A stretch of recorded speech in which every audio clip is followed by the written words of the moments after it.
সুপ্রভাত সবাইকে। আজ আমি তৈরি করেছি মশলা রুই। এই রান্নাটা আমার ভীষণ পছন্দ, তার জন্য আমি নিয়ে নিয়েছি রুই মাছ। তোমরা দেখতে থাকো, যদি ভালো লেগে থাকে অবশ্যই লাইক করে দিও।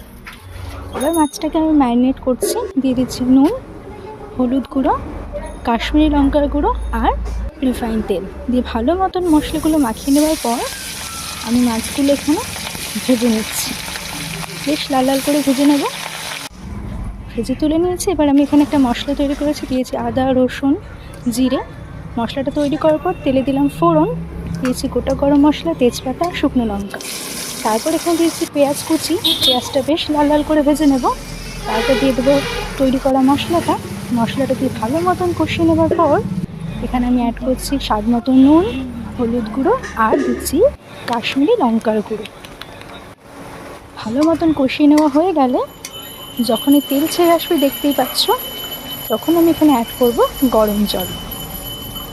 ভালো মতন ঝোলটা ফুটে যাওয়ার পর আমি সেখানে ভাজা মাছগুলোকে দিয়ে দেব, দিয়ে আরেকটু ভালো করে ফুটতে দেব। তারপর শেষে ধনেপাতা কুচি দিয়ে নামিয়ে নেব। যদি ভালো লেগে থাকে রান্নাটি অবশ্যই লাইক